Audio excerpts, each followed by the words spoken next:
queridos irmãos, queridas irmãs, aos nossos irmãos e irmãs que também estão conectados conosco através da nossa live, amigos, amigas, entes queridos, que o culto hoje possa ser maravilhoso e que o Senhor possa derramar sobre este lugar o seu poder.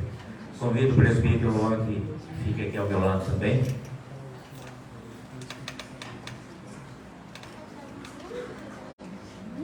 É uma alegria muito grande poder estar aqui nesta noite, 18 de dezembro de 2022, para oferecermos a Deus o nosso culto especial de Natal. É uma alegria muito grande poder receber também os irmãos, as irmãs da nossa Igreja Mãe. Que alegria, viu, irmãos e irmãs, poder contar com a presença de vocês aqui neste culto especial de Natal. Aqueles e aquelas que nos visitam, sejam bem-vindos também, no nome de Jesus. Eu quero estar lendo Isaías capítulo 9, profeta maior, Isaías 9, versículo 6.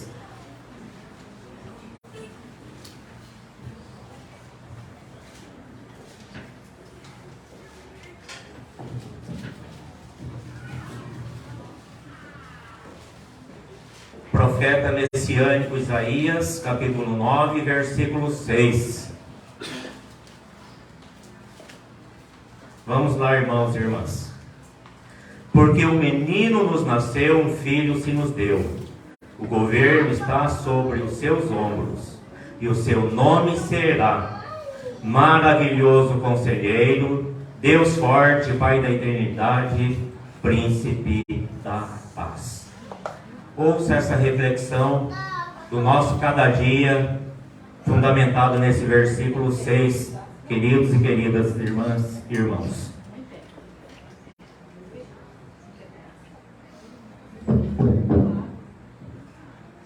Porque um menino nos nasceu, um filho se nos deu.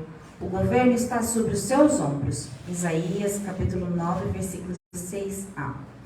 Jesus é o menino que nos nasceu e o filho que se nos deu. Ele tem o governo sobre os seus ombros. Nasceu para governar.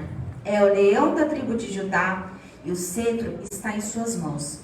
Ele é o tronco de Jessé, a raiz de Davi, o descendente de Abraão. Ele nasceu para ser rei e o rei dos reis.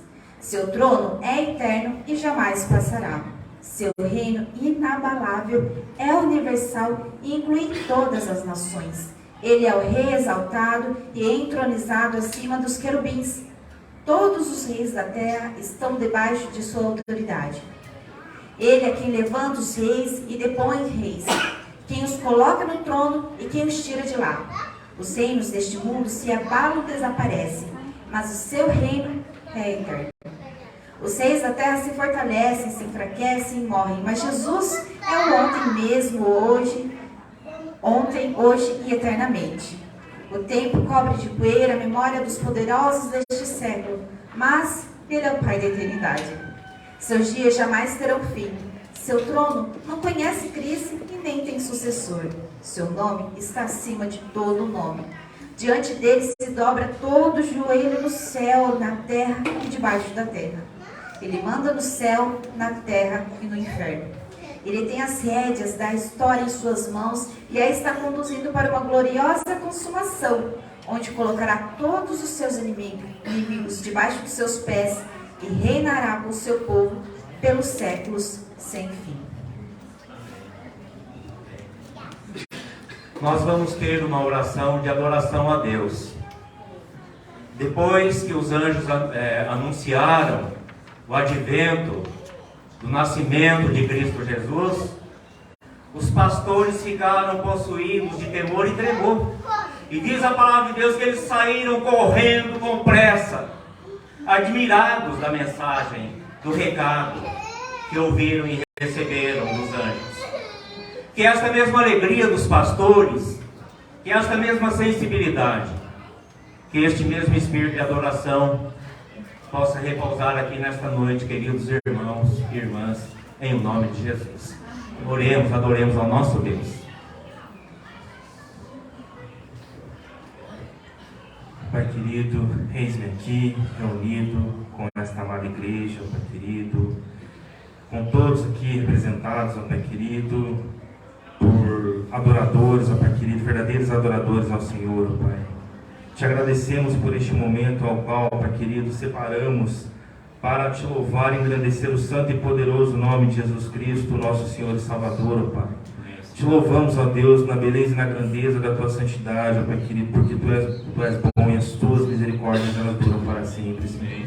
Te agradecemos, ó Pai querido, por este milagre, por essa dádiva, ó Pai querido, milagre da vida, através do vosso Filho amado Jesus Cristo, ó Pai querido, que nasceu e por conta dele nós estamos aqui, ó Pai querido, porque ele morreu a nossa morte para que pudéssemos estar vivendo a sua própria vida, ó Pai.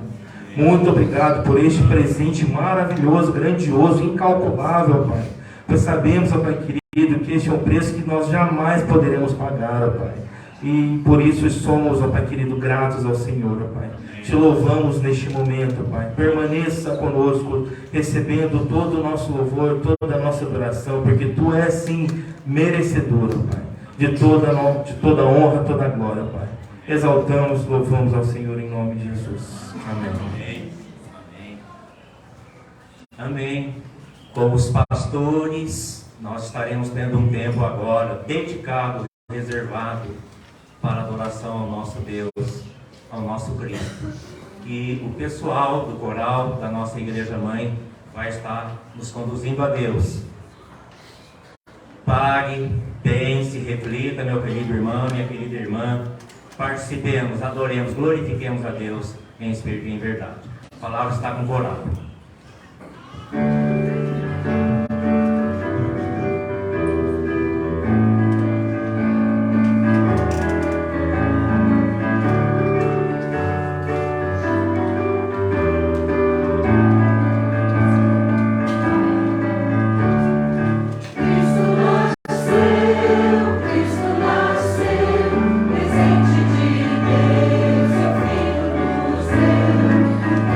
beleza.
Esta é a época mais radiante do ano.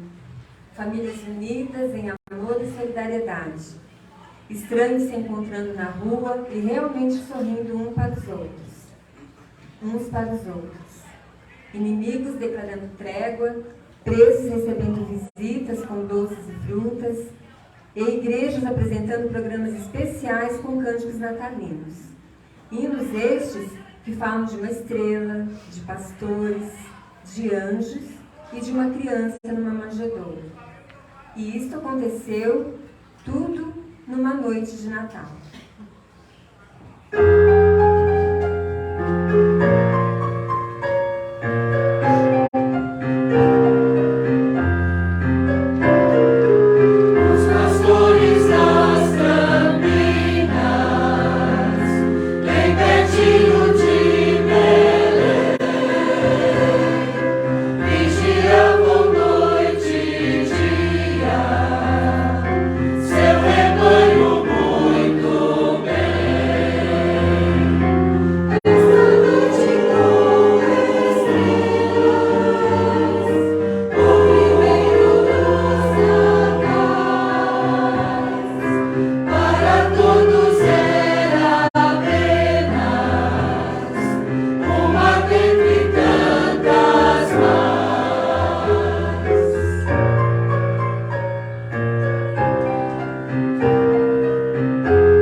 Que a vinda do Verbo de Deus foi anunciada a pastores, não a poderosos reis ou príncipes, mas a pobres e humildes pastores.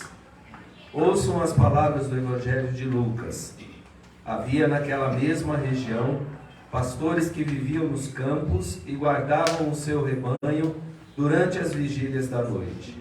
E um anjo do Senhor desceu aonde eles estavam, e a glória do Senhor brilhou ao redor deles, e ficaram tomados de grande temor.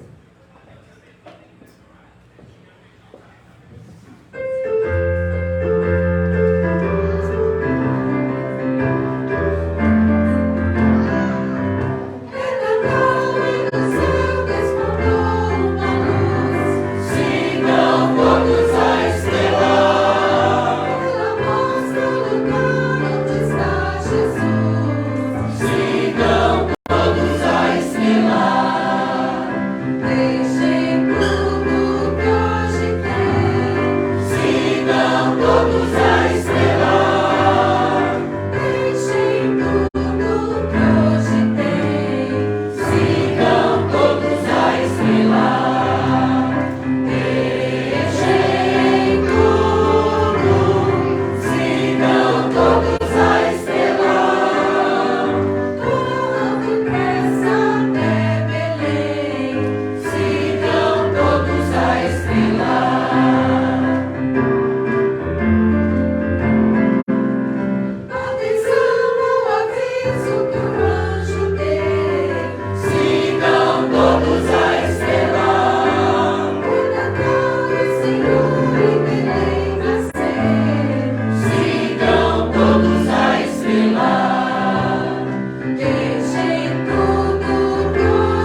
porém, lhes disse: Não temais, eis aqui vos trago boa nova de grande alegria, que será para todo o povo.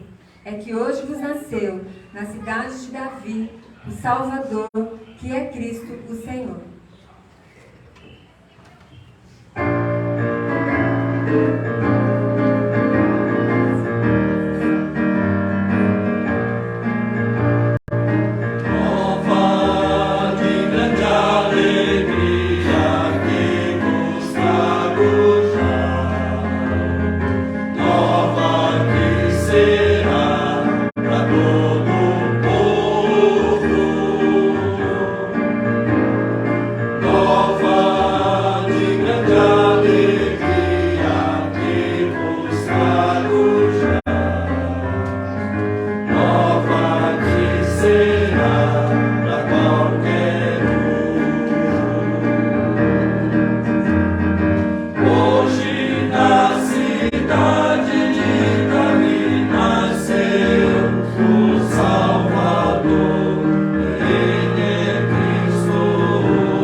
A história tem registrado que o homem está sempre buscando um sinal que indique a presença ou existência de Deus. Pois um sinal concreto foi dado aos pastores, para provar que a mensagem dos anjos era verdadeira e para prevenir qualquer possibilidade de erro na identificação do Messias, a criança seria encontrada envolta em faixas e deitada numa manjedoura.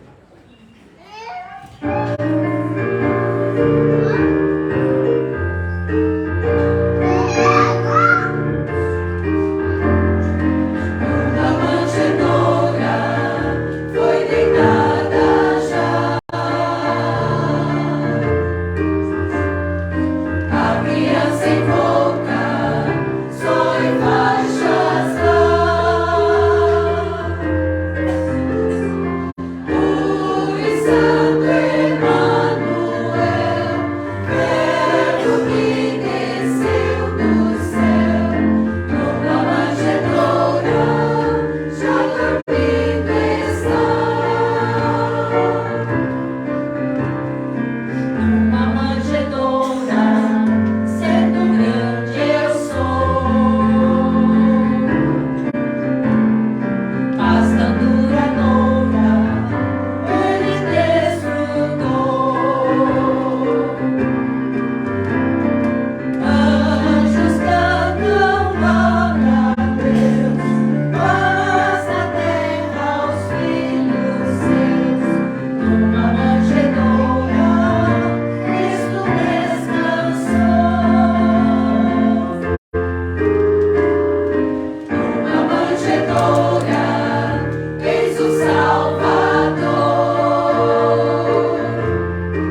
louvor dirigindo-se a Belém naquela noite.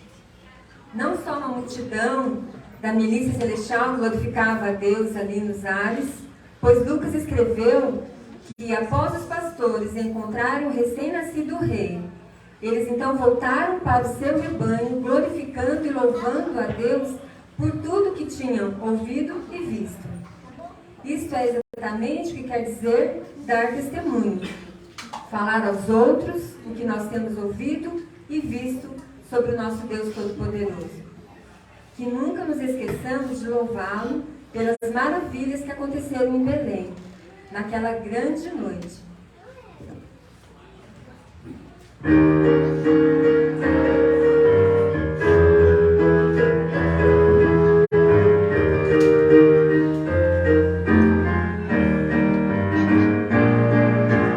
Mas que grande noite foi aquela. Mas que grande noite aquela em Belém. Anjos a cantar no céu, nasceu Emmanuel. Mas que grande noite foi aquela. Mas que grande noite foi aquela. Mas que grande noite aquela em Belém. Olhos que tem, Pelo seu presente de amor, Deus recebe aqui louvor. Mas que grande noite foi aquela. Mas que grande noite foi aquela. Mas que grande noite aquela em Belém. Como os anjos glória dai, ao pastores adorai. Mas que grande noite foi aquela. E conosco assim dizer, já nasceu Jesus o Rei. Celebremos ele.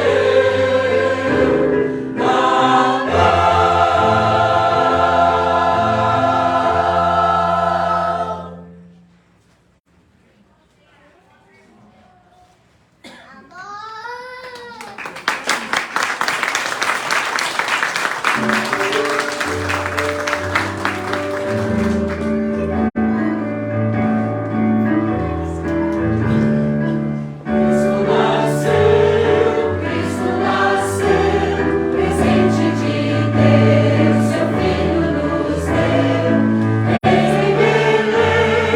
Veio em Belém, anjos dos céus cantaram amém. Cristo nasceu, presente de Deus, seu Filho nos deu. Veio em Belém,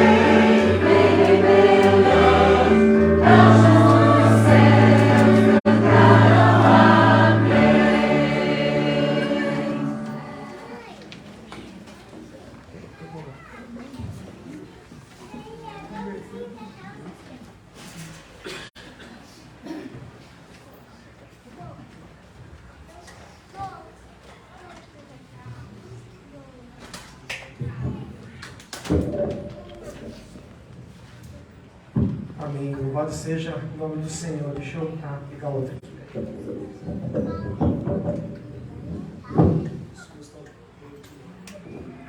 Amém. Aí, agora sim. Chego até aqui. Graças e paz do Senhor Jesus. Amém.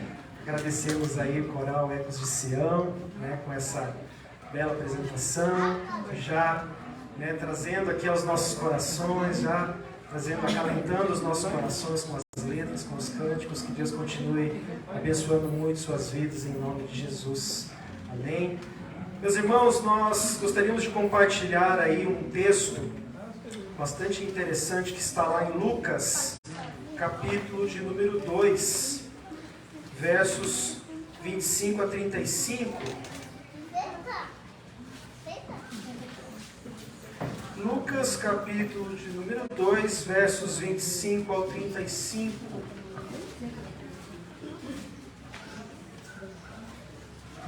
Nós vamos contar esta linda história do cântico de Simeão. Não sei quem conhece, já ouviu falar, mas é uma linda história que nos chama a atenção. Eu gostaria de, através dessa história, de forma bem rápida, chamar a atenção de todos nós para olharmos também para o aspecto do Natal, também fazermos um exame sobre as nossas vidas, né? De nós colocarmos nossas vidas diante da presença do Senhor. Amém? Vamos ler. O cântico de Simeão. Havia em Jerusalém um homem chamado Simeão, homem este justo e piedoso, que esperava a consolação de Israel. O Espírito Santo estava sobre ele. Revelara-lhe o Espírito Santo que não passaria pela morte antes de ver o Cristo do Senhor. Ouvido então pelo Espírito, foi ao templo, e quando os pais o trouxeram, o menino Jesus, para fazerem com ele o que a lei ordenava, Simeão o tomou nos braços e louvou a Deus, dizendo: Agora, Senhor, pode despedir em paz o teu servo, segundo a tua palavra, porque os meus olhos já viram a tua salvação, a qual preparaste diante de todos os povos. Luz para a revelação aos gentios e para a glória do teu povo de Israel. E estavam o pai e a mãe do menino admirados do que dele se dizia. Simeão os abençoou e disse a Maria, mãe do menino: Eis que este menino está destinado tanto para a ruína como para o levantamento de muitos em Israel, e para ser alvo de contradição. Também uma espada transpassará a tua própria alma, para que se manifestem os pensamentos de muitos corações. Então Simeão já falando aqui, já trazendo um pouco sobre o que esse Messias, o que esse bebê estaria ali por apresentar. Eu quero aqui, meus irmãos, destacar o verso de número 32. Este menino, ele servirá de luz, de revelação aos gentios. Os gentios aqui nessa época eram aqueles que não eram judeus. Na nossa época, nós podemos de repente contextualizar para aqueles que não conhecem a Jesus, para aqueles que ainda não ouviram falar, ou de repente já ouviram falar, mas não sei quem é, já vi, sei que é um cara legal, sei que é um profeta, sei que é isso, sei que é aquilo, não é verdade? A gente ouve muito por aí, né? Muitas pessoas elogiando, falando quem é Jesus, que Jesus é isso, que Jesus é aquilo. De repente não o conhecem. Então Jesus, ele veio exatamente para ser a revelação a estas pessoas. E também glória do teu povo de Israel, porque por intermédio de Jesus houve o cumprimento de que Jesus sim seria ali a perpetuação do povo de Deus. E nós vemos também aqui no verso 34 e 35, que este menino, ele está destinado tanto para a ruína, como para o levantamento de muitos em Israel. Muitos autores, meus irmãos, falam que nós não temos como chegar até Jesus e ficarmos ali sem nenhum tipo de ação. Ou nós o rejeitamos, ou nós o tomamos como Senhor de nossas vidas. E é isso que eu gostaria de agora, neste momento, chamar a atenção. De termos um tempo de meditação, de reflexão na presença do Senhor. Um tempo de oração. Trago aqui, lembro daquela música do João Alexandre, Nas Estrelas, quando ele fala que conhece o sentido do Natal, pois um dia Deus veio para nos salvar, mas o que Ele é para mim? O que esse Jesus? O que esse bebê? O que essa criança significa para o meu coração? O que Ele tem feito na minha vida? O que Ele tem realizado através da minha vida? Tenho sido uma pessoa melhor? Tenho sido alguém a quem posso perdoar as pessoas? Tenho sido alguém que passa por problemas, mas ainda assim continuo nos caminhos do Senhor? Que nós possamos nesse momento ter um tempo de oração, um tempo de quebrantamento na presença do Senhor, um tempo de contrição na presença do Pai. Diante do bebê, nós vemos os magos adorando, nós vemos os pastores cantando, nós vemos e a gente vai olhando nas histórias dos evangelhos Pessoas como Simeão, que olha e fala: agora eu posso ir mais, porque o Salvador de Israel se faz presente entre nós. Que Ele se faça presente em nossos corações nesta noite, ou a partir desta noite. Ou que de repente Ele continue marcando presença em nossos corações. De repente renovando a presença dEle em nossos corações esta noite. Convido você, meu irmão, minha irmã, a fechar os seus olhos neste momento. O pessoal do louvor já pode se achegar. E vamos orar em nome de Jesus. Senhor, meu Deus e meu Pai, obrigado. Obrigado por tamanho amor. Natal é um tempo de alegria, é um tempo de agradecimento, de gratidão. Mas, Senhor, nós não temos como olhar para esta ação magnífica do Senhor e ficarmos, ó Deus, impassíveis diante dessa situação. Assim como Isaías, o profeta Isaías teve a visão do trono do Senhor, e ele olhou para si: ai de mim, homem de lábios impuros. Assim como Pedro, após a pesca maravilhosa, ele simplesmente olha para Jesus e se prostra, porque ele não se considerava digno de estar na presença do Rei dos Reis e do Senhor dos Senhores. Senhor, nós também queremos que o Teu Santo Espírito quebrante nossos corações, para reconhecermos, ó Deus, a maravilhosa obra que o Senhor tem feito e realizado ao longo desses anos em nossas vidas, na Sua igreja. Essa obra maravilhosa que começa, ó Deus, com a vinda do Senhor, na figura dessa criança, tão ingênua, tão indefesa, mas ali habitava a plenitude da presença do Todo-Poderoso Deus. Visita, Senhor, nossos corações nesta noite. Visita, Senhor, a cada um de nós. Veja se há em nós algum caminho mau, algo que não proceda de Ti. Que seja também neste tempo de Natal, Senhor amado, um tempo de nós nos encontrarmos novamente contigo, sermos fortalecidos na Tua presença. Seja um tempo de confessarmos nossos pecados, seja um tempo de nos colocarmos em dia com o Senhor, em harmonia com a Tua presença, em paz. Assim como Simeão disse: seu servo pode ir em paz, pode despedir em paz o Teu servo. Que nós possamos também sair desta noite aqui em paz com o Senhor, porque o Senhor veio até nós. Quebranta nosso coração para a glória do Teu nome, em nome de Jesus. Amém e amém. Amém.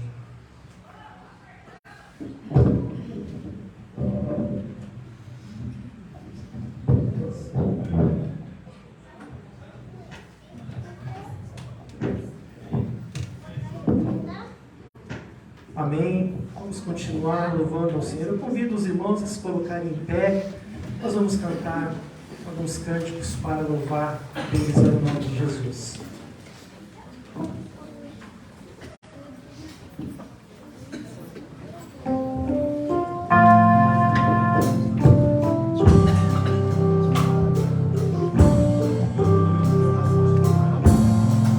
Só em Jesus, meu Redentor, a minha fé firmada está.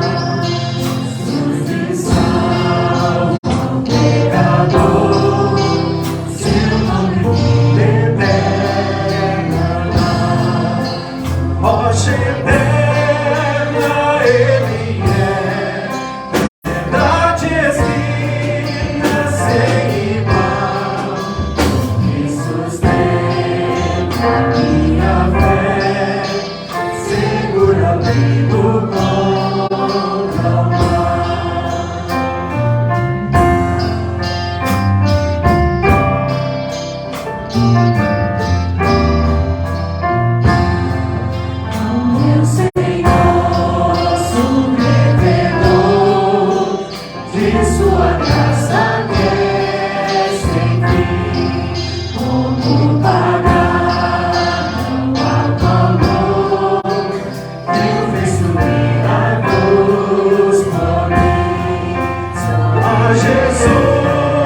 Durante a noite ele é a luz, até que chega o alvorecer.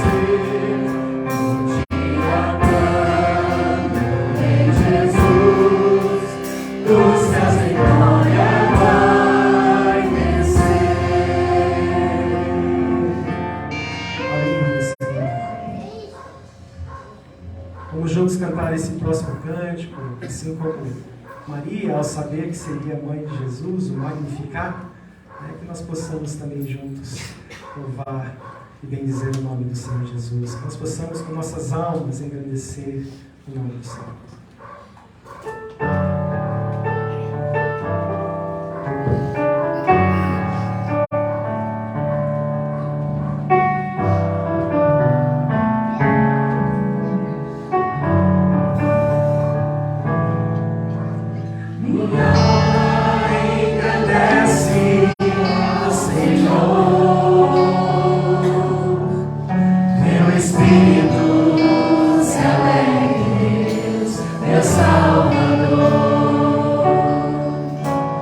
Pois com poder tem feito grandes coisas e com misericórdia demonstrado amor. Santo,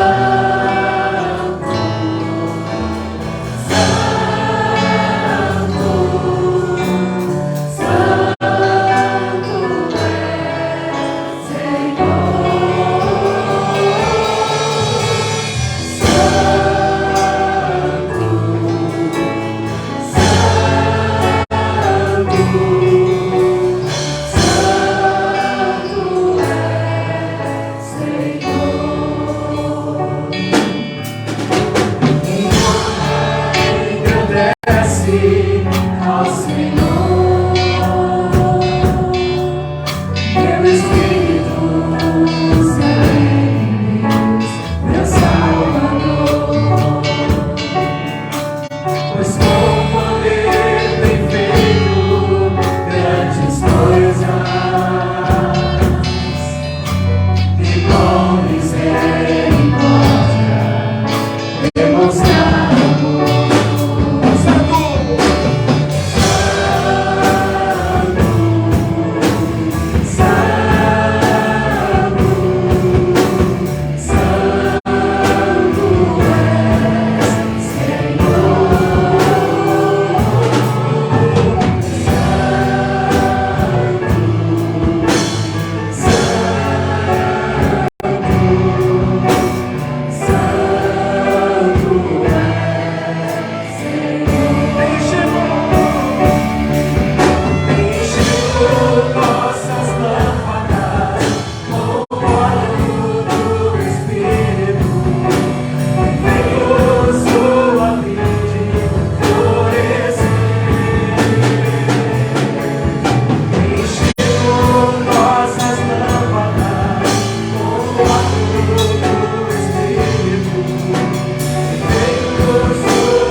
Receba o louvor da tua igreja nesta noite, Senhor.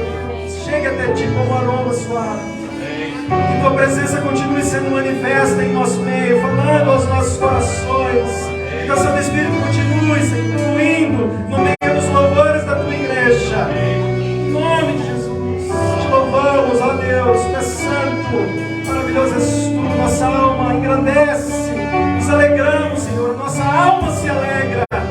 Ó Deus, sabemos que as lutas são grandes, sabemos que as dificuldades são grandes, sabemos, Senhor, que muitos são os problemas, mas maior é o Senhor, e o Senhor estará sempre conosco, seja qual for a situação. Por isso, a nossa alma se alegra em ti. Somos fortalecidos na sua presença, Senhor. A alegria do Senhor é a nossa força.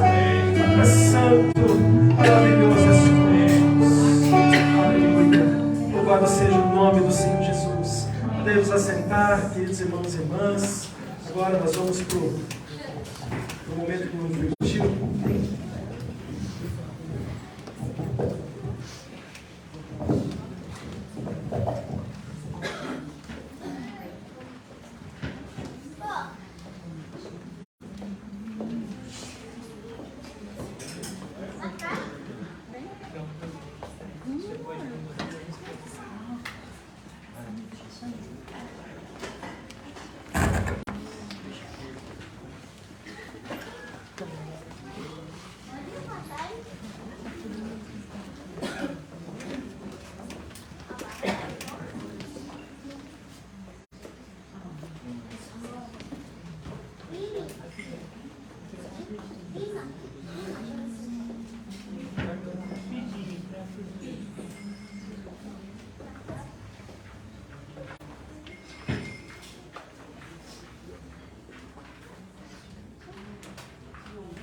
Nova a todos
Boa noite.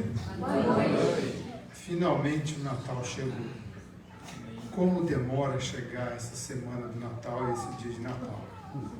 Meu Deus do céu, a gente fica esperando o ano inteiro. Nunca chega.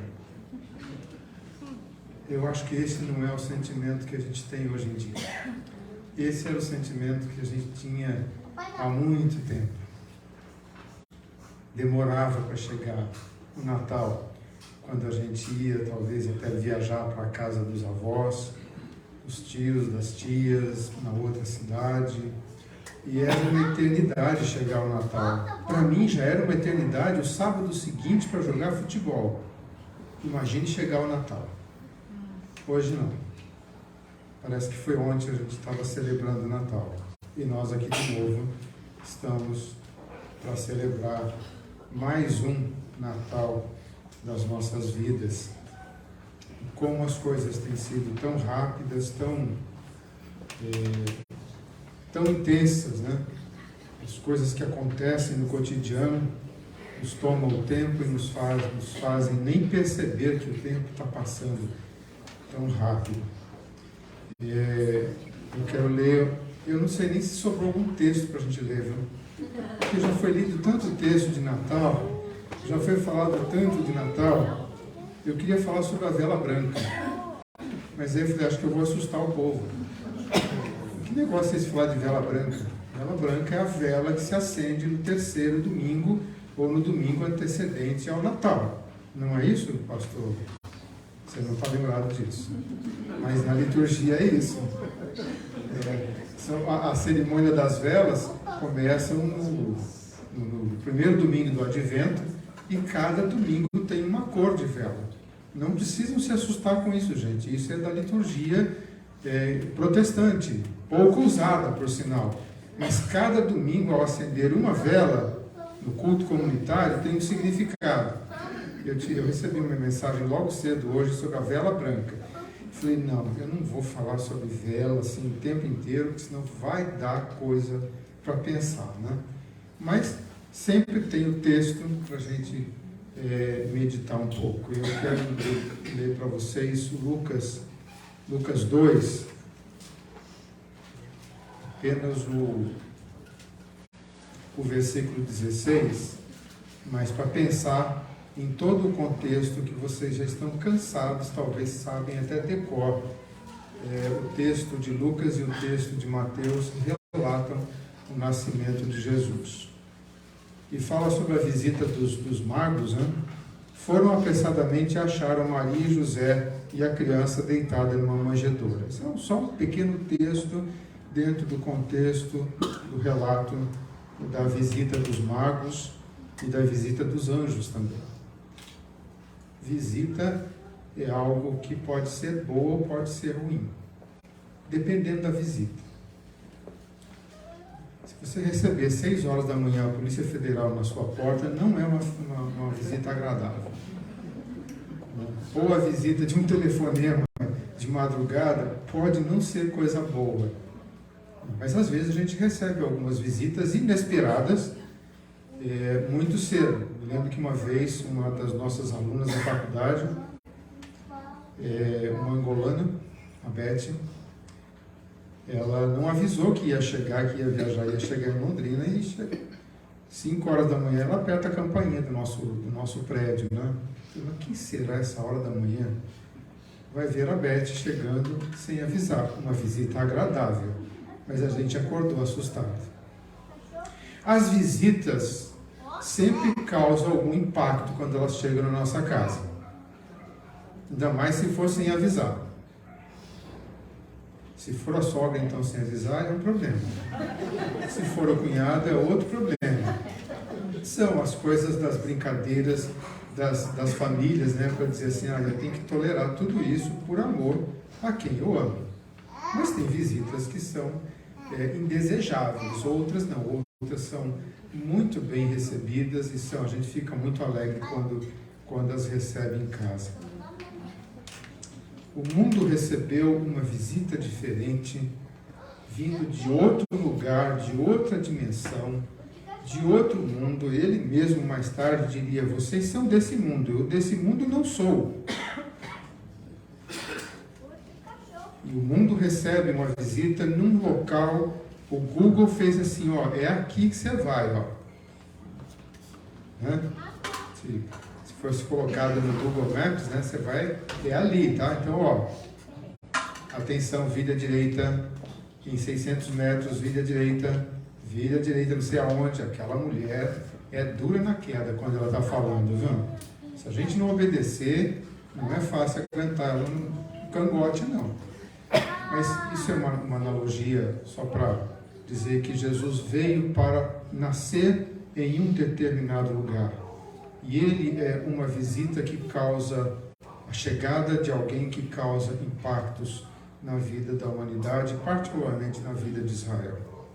Mas para pensar um pouco sobre a chegada dessa visita, é importante, talvez nem sempre é tão explorado isso, é importante dizer qual era o contexto da vida de Israel quando Jesus nasceu.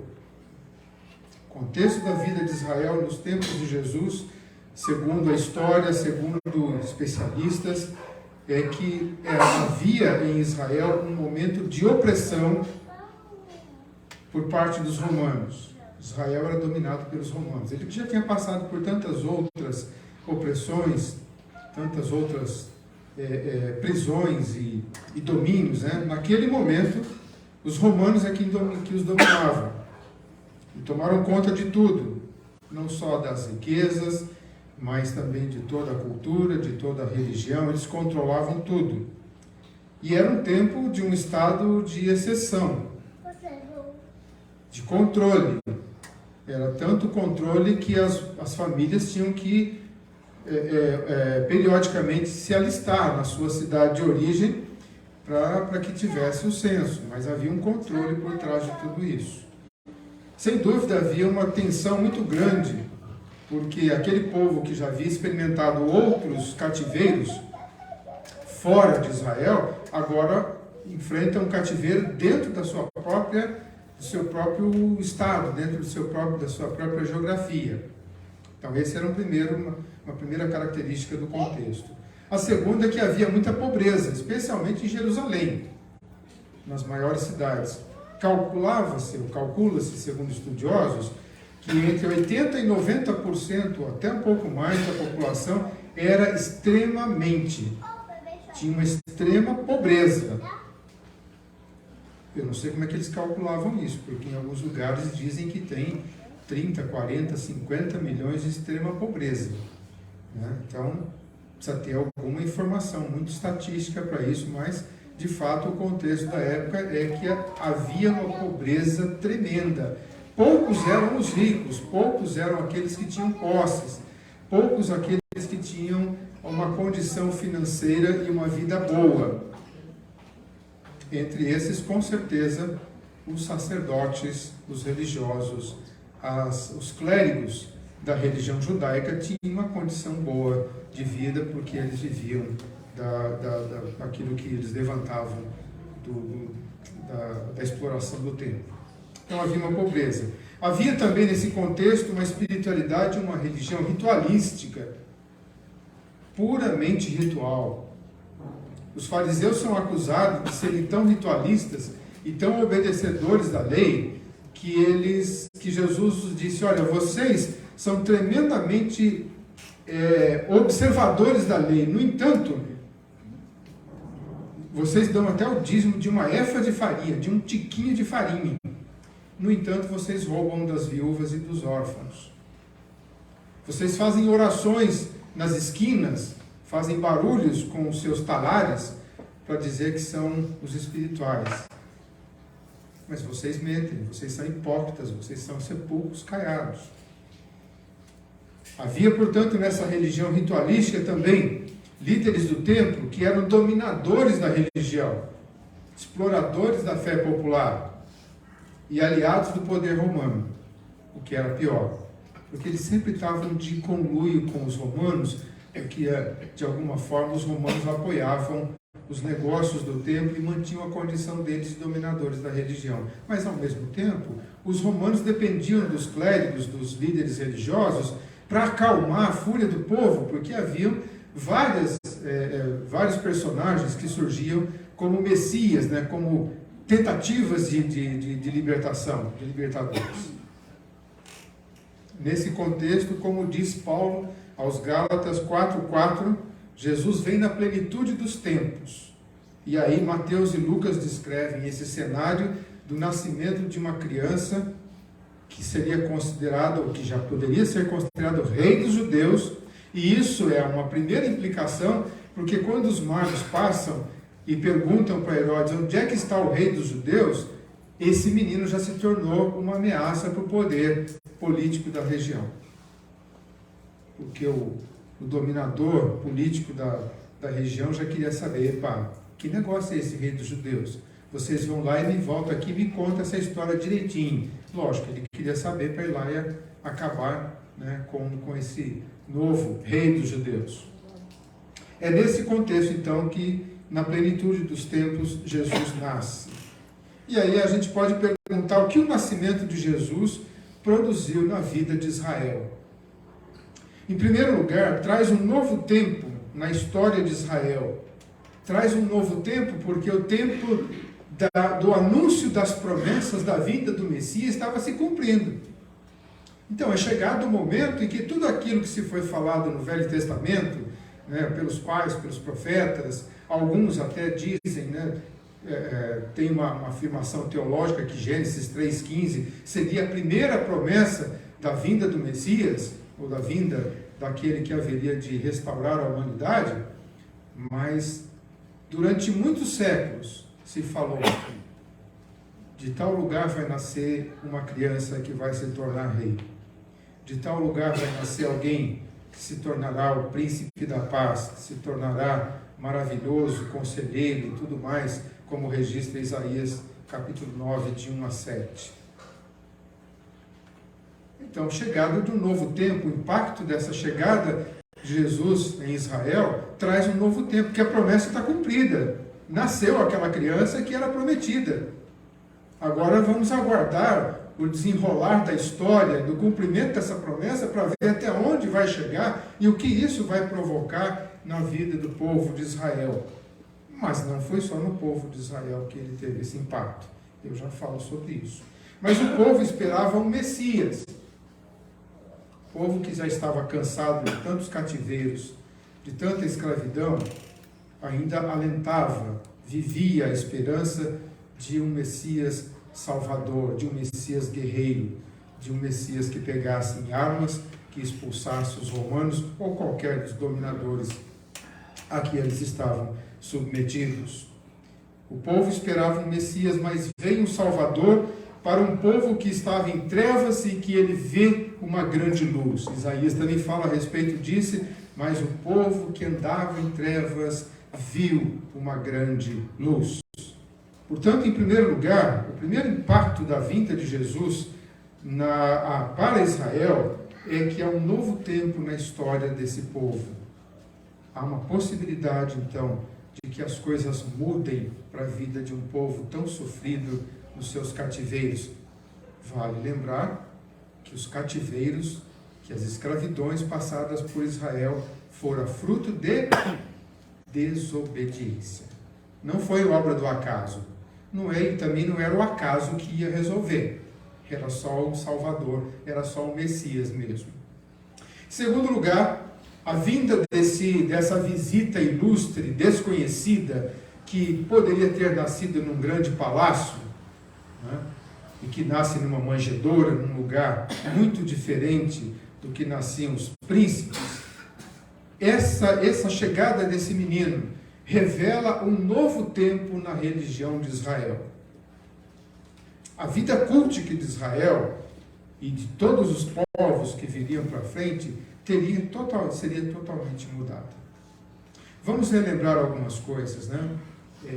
Na religião de Israel, nos cultos, era tudo muito ritual, tinha tudo detalhado. A roupa do sacerdote tinha os seus detalhes. Os músicos tinham os seus rituais.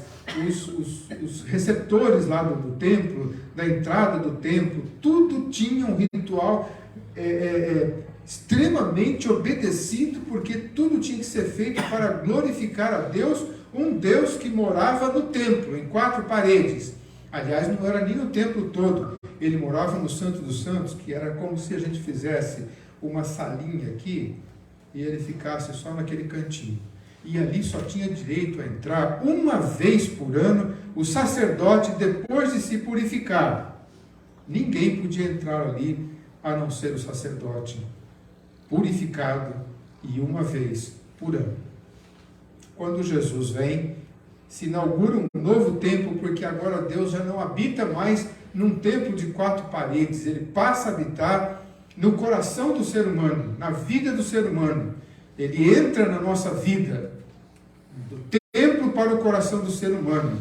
O Deus Emanuel, Deus conosco, o Deus de Israel, que deixa de ser o Deus do templo para ser o Deus Emanuel, o Deus conosco. Aquele menino então vai sinalizar a presença do Deus Emanuel, do Deus conosco, de uma forma diferente. Já não é mais dentro de um cubículo, mas é num lugar mais sagrado do coração, da vida humana, que é o nosso coração, que é a nossa mente. Revela, portanto, um tempo novo na religião de Israel, mas também nas religiões futuras, ou nas comunidades futuras que nasceriam a partir de uma comunidade que nasceu em Jerusalém a partir do 1º século. Dos rituais religiosos, então, nós passamos a viver, aquele povo também passaram a viver para a vida da fé. Já não se dependia mais dos sinais estereotipados ou dos rituais que se faziam, muito embora eles tinham significados e davam sentido. Se nós estudarmos a simbologia e a iconoclastia, ou seja, o estudo das imagens, nós vamos verificar que tudo aquilo que se fazia no templo, no aspecto ritual, tinha sentido e tinha uma pedagogia. Ocorre que eles se apegaram mais a todos aqueles rituais e não passavam dos rituais. É como se talvez a nossa oração hoje, que às vezes toma uma característica, uma condição de ritualística, e ela não passa do teto, porque é tão vazia. A chegada de Jesus, portanto, inaugura um novo tempo na forma de se adorar a Deus, na forma de se relacionar com Deus. Não era por objetos, não era somente dentro de um templo. E eu, infelizmente, ainda percebo que muita gente acha que Deus só está no templo. Nós cantamos ainda, Deus está no templo, né? Daqueles hinos mais antigos, né? Mas o templo agora está aqui. A gente precisa saber disso. Não dá mais para ficar entendendo que nós somos a igreja porque Deus está lá. Não, Deus está lá enquanto culto comunitário. Mas quando a gente vai embora, Ele também vai embora com a gente. Esse templo novo foi inaugurado para também nos abençoar, para que a gente pudesse perceber e viver a presença de Deus neste templo que está aqui, cotidianamente, o dia todo. Eu não tenho nenhum problema com rituais, e às vezes até eu uso alguns. Fiz isso muitas vezes em acampamentos, quando eu acompanhava os jovens, e a gente fazia muitas atividades demonstrativas, né, dramatizadas ou ritualizadas, Porque o ritual também tem um aspecto pedagógico. As cores têm um aspecto pedagógico. Os símbolos têm aspectos pedagógicos para nos ensinar lições teológicas. O problema é quando a gente se apega mais ao símbolo do que àquele que é o significado do símbolo. E se a gente não fizer determinadas coisas, parece que não. É igual jogador de futebol. Se ele não entrar com o pezinho esquerdo para cima e dar 2 pulinhos para frente, não deu certo para a França hoje. Alguém deu errado. Alguém entrou com o pé esquerdo no primeiro. Não é possível. Mas tem gente que depende disso. Acha que só pode entrar com o pé direito nas coisas. E não sei se tem algum crente que tem algum tipo de ritual para as coisas dar certo durante o dia. Mas a gente foi libertado disso. Nós podemos lidar bem com as coisas do ritual, que tem símbolo, que tem um valor, mas a gente não depende do símbolo, não depende do ritual. A gente depende de Deus. Em terceiro lugar, a chegada desse visitante de outro mundo, eu chamo de outro mundo, porque ele mesmo diz que desse mundo não é, revela um novo tempo para a humanidade. O próprio apóstolo João nos diz que ele veio para o que era seus, mas os seus não o receberam, mas deu-lhes o poder de serem feitos filhos de Deus, a saber, aos que creem no seu nome. É muito importante que a gente se lembre que, em primeiro lugar, essa vinda do Messias, desse Cristo, era, na cabeça dos judeus, uma exclusividade. Eles achavam que Jesus era um objeto de exclusividade, uma pessoa de exclusividade, e que eles não podiam abrir mão disso por preço algum. No entanto, os evangelhos relatam a trajetória desse menino Jesus. E se você voltar a ler o texto lá em Lucas capítulo 2, no finalzinho, vai dizer assim que e Maria via todas essas coisas e guardava no seu coração. O que passava na cabeça de uma mãe que já tinha ouvido da parte de Deus, do anjo anunciante da sua gravidez, o que poderia vir daquele menino? O que aquele menino significaria para a história de Israel e para a humanidade? E Maria guardava todas essas coisas no seu coração. Então, revela um novo tempo para a humanidade que não tinha esse acesso a um Deus que se preocupava. Haviam deuses espalhados por toda a terra. Há deuses espalhados por toda a terra, por todos os lugares. Há Deus de todo tipo. Há lugares em que há uma disputa de deuses. Há milhares de deuses numa só região, num só país. Mas o que difere uma religião de outra é o seu aspecto ético. A ética cristã aponta para uma religião que demonstra os atos poderosos do amor de Deus, coisa que as outras religiões não sinalizam. Elas são ritualistas, elas são contemplativas, elas são filosóficas, elas são moralistas, etc. e tal, mas elas não têm a sinalização de um Deus que é criador, de um Deus que é redentor, de um Deus que é amor pela sua criação. Portanto, a vinda de Jesus revela um novo tempo para a humanidade e que manifesta esse Deus criador de todas as coisas, o Deus único, verdadeiro, em quem nós cremos e que foi a nós anunciado ao longo desses séculos e que chegou até nós. Semana passada eu fui a um jantar dos conselhos de pastores e em 30 minutos, pastor Denis, 30 minutos, o reverendo Wander fez uma exposição, você conhece ele? Fez uma exposição de como a Bíblia chegou até nós em Londrina. Chegando no Brasil, ele fez aqui também? Ótimo, então vocês conhecem a história. Em 30 minutos lá que ele tinha, aqui ele falou mais tempo, mas lá ele falou em 30 minutos. De como essa mensagem chegou até nós. E nessa mensagem está aí o relato do nascimento, da chegada de uma visita ilustre num lugar que não era nada ilustre, que não era nada importante, não era um resort, né? Não era pelo menos nenhuma pousada. Gente, não era nem um hostel. Sabe o que é um hostel? Hostels são pousadas para estudantes que viajam para o mundo inteiro, que não tem dinheiro, e que a gente dorme lá de qualquer jeito, né? Só para dormir mesmo, porque durante o dia passeia. Não era nem um hostel, era um lugar lá acomodado, ajeitado, juntaram os negócios lá e nasce aqui mesmo.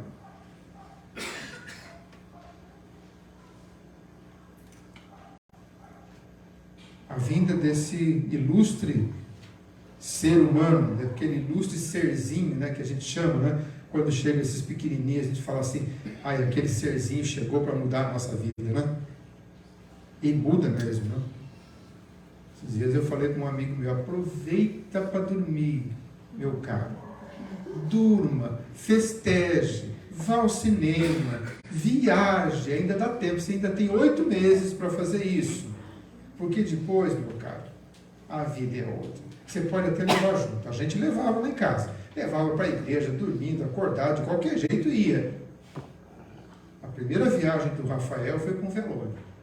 Ele tinha 30 dias. Foi a oportunidade de fazer a primeira viagem. Então aproveita.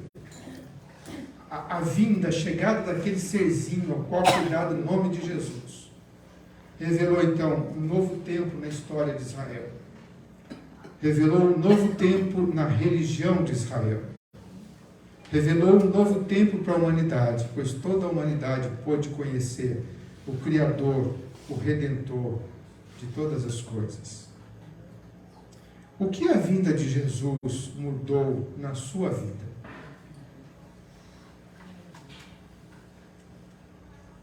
O que a vinda de Jesus mudou? Você pode me dizer assim, eu sou filho de crente. Eu sou de 5, 6 gerações de presbiterianos. Grande coisa. Precisa nascer de novo. Eu tenho 53 anos que conheci o Evangelho. Eu era menino de tudo. Muito menino. E alguém me levou a conhecer o Evangelho. Nesses 53 anos, da minha experiência pessoal, eu tenho conhecido aquilo que foi revelado em Cristo Jesus, o amor de Deus, pelo seu sacrifício, fazendo uma ponte da manjedoura para a cruz. Que trajetória incrível nos revela o Evangelho. A primeira coisa que impactou a minha vida foi que o amor de Deus foi revelado a mim por meio do sacrifício de Cristo. Segundo lugar, a vinda de Jesus, a entrada de Jesus na minha vida, eu espero que seja na sua também, é que nós passamos a viver em novidade de vida. Tudo precisa ser novo. Cada dia é coisa nova, cada dia sinto a prova, mas cada dia eu vejo o amor de Deus. O terceiro impacto da vida de Jesus, da chegada de Jesus a mim e a você, não pode ser outra coisa senão um novo sentido da vida. Quantas vezes nós conversamos com pessoas ou que se dizem ateias, ou que tem algum outro tipo de religião, tem uma crença, mas uma outra religião que não tem uma resposta a partir do amor de Deus, é que essas pessoas não têm sentido para a vida. Elas vão vivendo por viver. Elas vão seguindo o curso da vida até morrer. E não sabe de onde veio, por que veio, para que serve, para onde vai. Por isso muitas dessas pessoas sofrem angustiadamente o temor da morte. É claro que todos nós temos aquele medinho do morrer. Do ato do morrer, do perder a respiração, a capacidade de respirar. Mas a gente não tem medo da morte por conta do futuro depois da morte.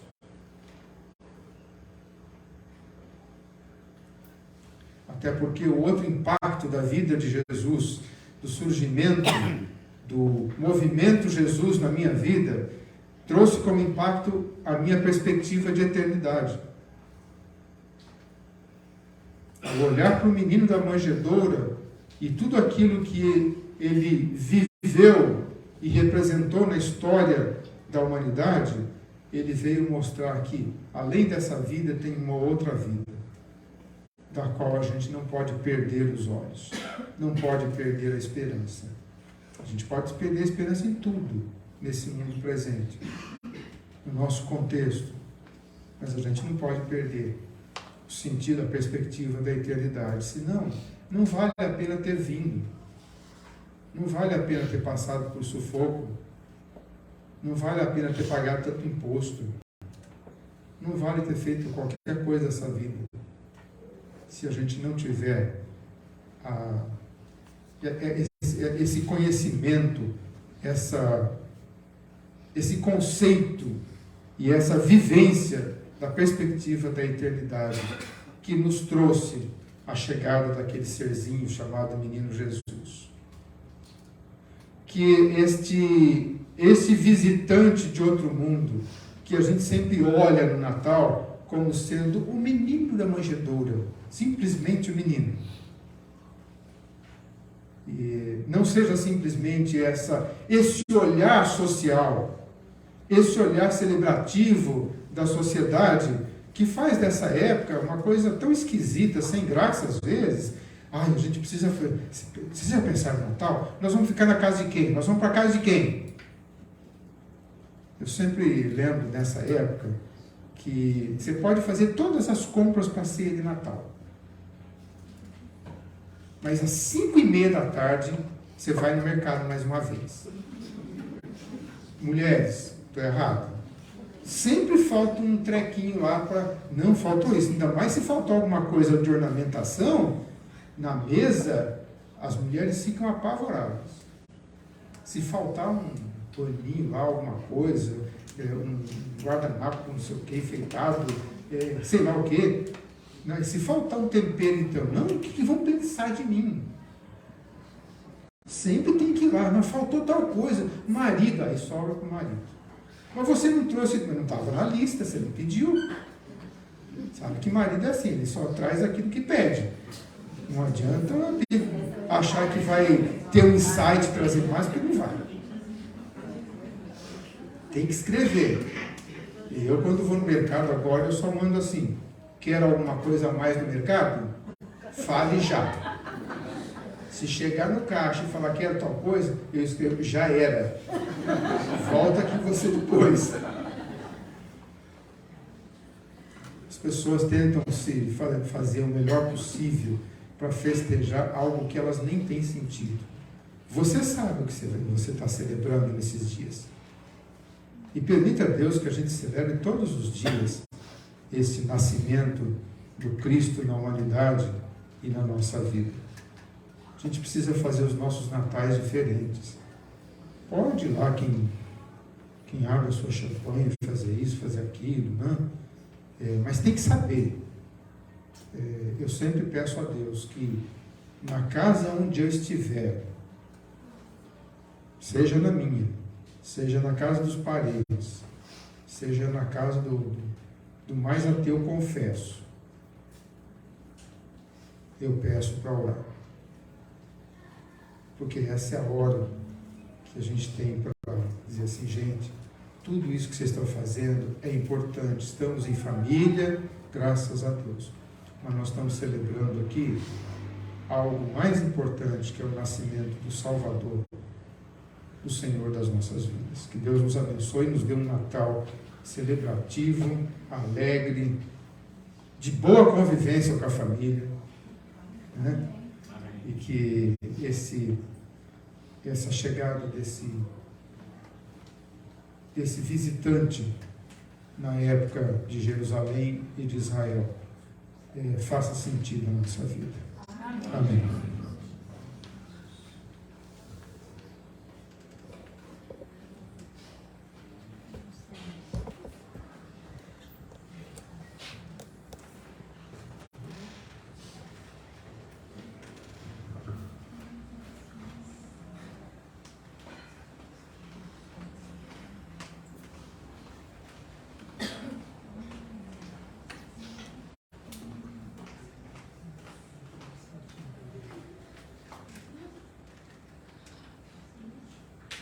Boa noite, irmãos. Graça e a paz. Queria convidar a irmã Sandra para vir aqui na frente. Final de ano nós temos muitas celebrações, muitas coisas a comemorar.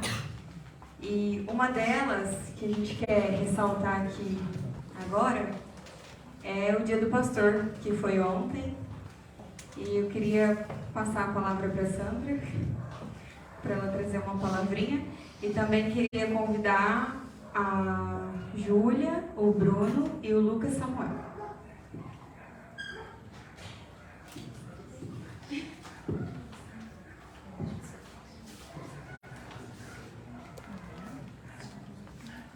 Vamos convidar os pastores já para chegarem até aqui. Pastor Valdir, pastor Silvério, pastor Ney. Nós queremos lembrar com carinho do dia 17 de dezembro, no dia do pastor presbiteriano. E nós preparamos uma lembrancinha,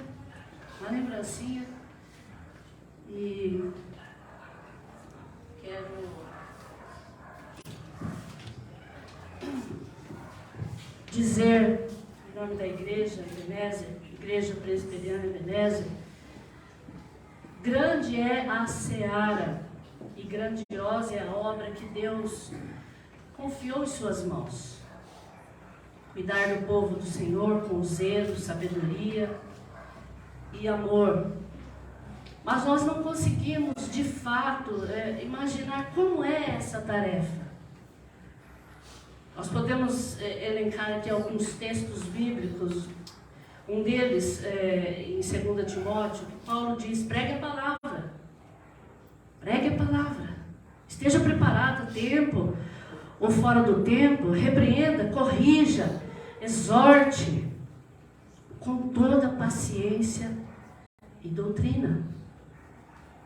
Tudo bem, mas Paulo também diz que o Senhor concedeu uns para profetas, outros evangelistas e outros pastores, mestres, né?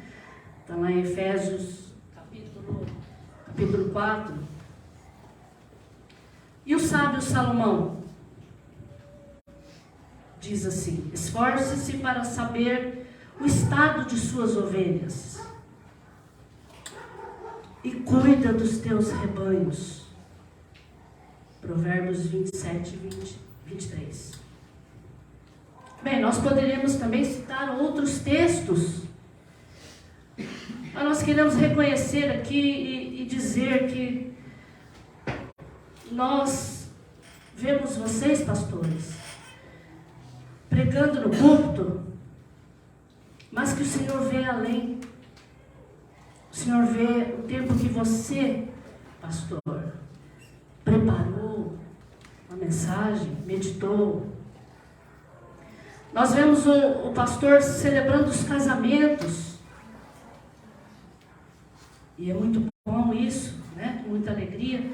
Mas o Senhor vê isso e vê além, vê o tempo que vocês, pastores, oram pelos casais, muitas vezes em conflitos. E nós não sabemos. Nós não sabemos o que eles passam nos gabinetes. Nós vemos vocês, pastores, em cada velório, uma palavra de consolo, né? E o Senhor vê isso. E vê além. Vê quando você, pastor, orou, pedindo força e até as palavras certas para dizer naquele momento. Nós os vemos, pastores, todos os domingos com suas famílias na igreja. O Senhor vê isso também. Mas o Senhor vê muito mais. O Senhor vê o tempo de renúncia, que muitas vezes vocês, em muitos momentos, vocês tiveram que optar, né? Renunciar. Então nós queremos, assim como o autor aos Hebreus nos dá uma lição dizendo: Imitem seus guias. Lembre-se deles. Eles pregaram a palavra para vocês. Imitem eles. E até o que Paulo também diz em sua primeira carta aos Coríntios. Sede firmes, inabaláveis, corajosos, fortes. O trabalho de vocês não é vão. Eis aqui um dos resultados. Nós temos ouvido bastante esses últimos dias que os pastores foram chamados, foram avisados e apressadamente saíram. Cada um de vocês foram avisados também. O pastor Silvério acabou de falar que há 50 e poucos anos atrás ele foi chamado. Ele teve o seu chamado. O pastor Valdir, pouco tempo depois, o Ney também. Aqui nesta igreja, em nome da Igreja Presbiteriana Ebenezer, vamos dizer que o pastor Silvério, há 29 anos, é quase meu aniversário também de conversão. É ele que me batizou lá na Igreja Mãe. 5 de dezembro de 93. Já vamos falar as datas, já vamos falar. Pastor Valdir, um pouco menos que isso, teve o chamado para esta igreja. E o pastor Ney, pouco tempo depois, também teve o chamado e atravessou a Macedônia para nos ajudar. Então, esta igreja muito agradece a vocês e nós preparamos uma lembrancinha para vocês e queremos entregar as crianças aí, crianças não, né? Adolescentes, né? Adolescentes, desculpa aí. E queremos orar por vocês. Em gratidão, em nome da igreja, recebam o nosso presente. Esse aqui quem é? Eles sabem. Sabe? Pode.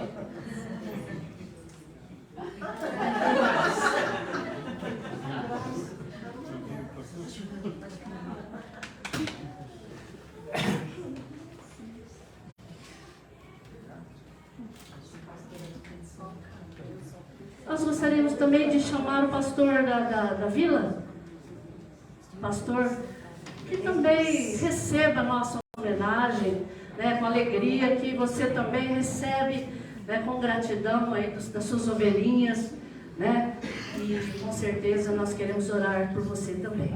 Eu quero chamar os presbíteros, o Luan está aí, e o presbítero João.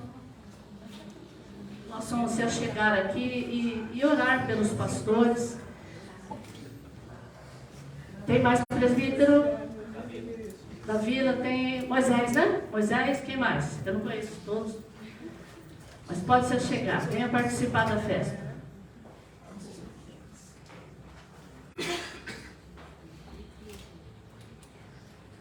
Presbítero Luan vai orar.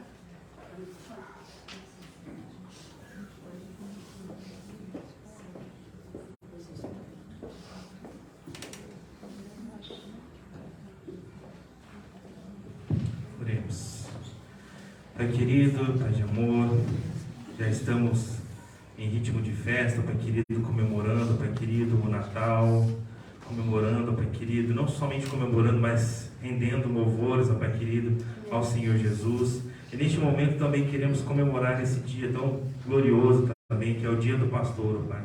Sabemos, ó Pai querido, o quão difícil é a jornada dos pastores, ó Pai querido, ao qual, com muita habilidade, precisam pastorear as suas ovelhas, ó Pai querido, e sabemos que é um trabalho árduo, é um trabalho difícil, ó Pai querido, que exige muito de quem o faz, ó Pai. Que o Senhor, em sua imensa graça e misericórdia, derrame da Tua graça e da Sua misericórdia sobre a vida dos nossos irmãos pastores, ó Pai querido, os abençoando em seu ministério, ó Pai querido, trazendo sabedoria, discernimento, ó Pai querido, saúde, principalmente também falando, Pai, para que eles possam continuar desenvolvendo esse ministério santo, Pai querido, esse ministério sagrado, para a honra e glória do Teu santo nome e também para a expansão do Seu reino aqui na terra, Pai.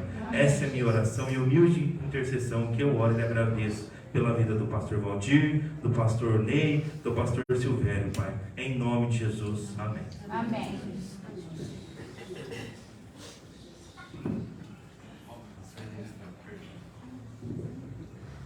Parabéns aos pastores.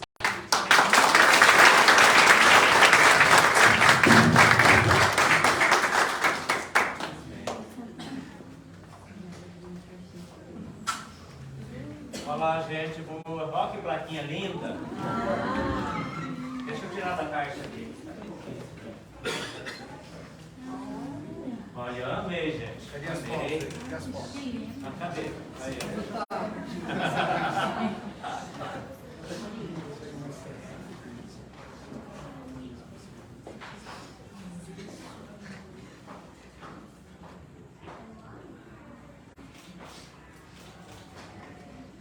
Amém.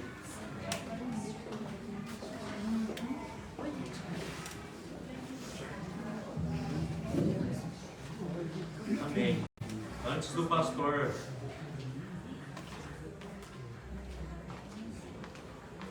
vai ser microfone. Antes do pastor Silvério impetrar a bênção, eu quero agradecer à igreja, mãe, que está aqui representada através deste lindo instrumento de louvor e adoração a Deus, que é Ecos de Sião, né?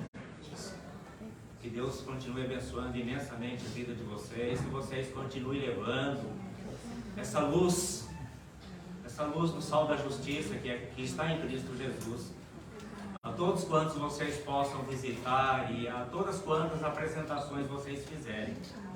Quero agradecer a Ebenezer por este ato de lembrança. Como é bom ser lembrado, viu, gente? Ontem no presbitério nós não fomos lembrados, eu fiquei triste. Nós não fomos lembrados. Na casa profética nós não fomos lembrados. Eu estava triste. Mas a igreja redimiu o nosso presbitério.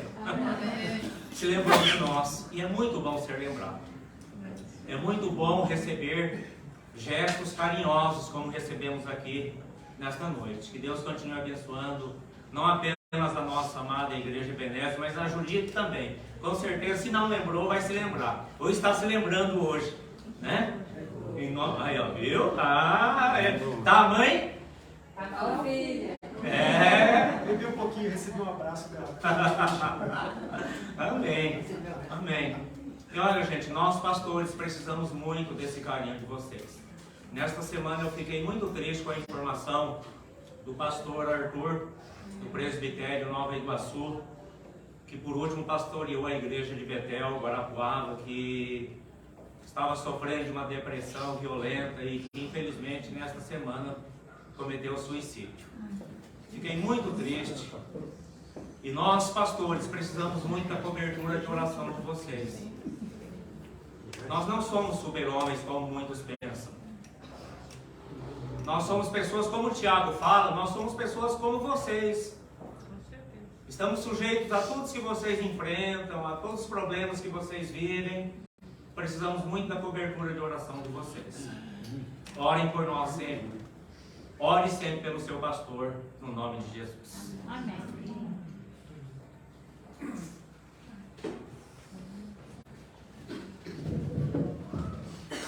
Colocar em pé.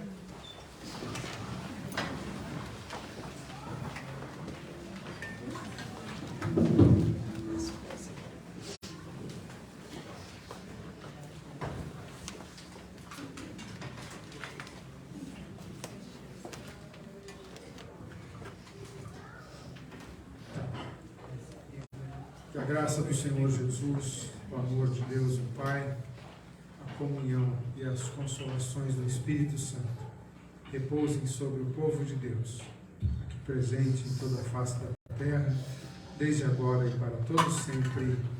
Amém. Antes da gente ir embora, a gente quer cantar a música junto com o coral. Da outra vez que a gente cantou ficou bem bonito, hein? A Priscila até estava tocando, ela na época não estava tocando, ela estava lá na rua, ela gravou e falou, meu Deus, gente, que coisa linda. Nós vamos cantar e ao final não vai embora porque também temos sorvete. Presentinho de Natal aí a todos nós, para a gente ter um tempinho de comunhão gostoso e precioso. Amém?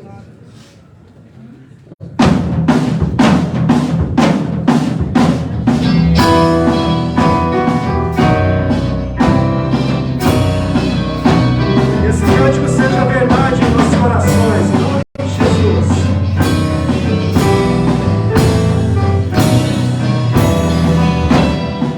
Toda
Cedinho, nada?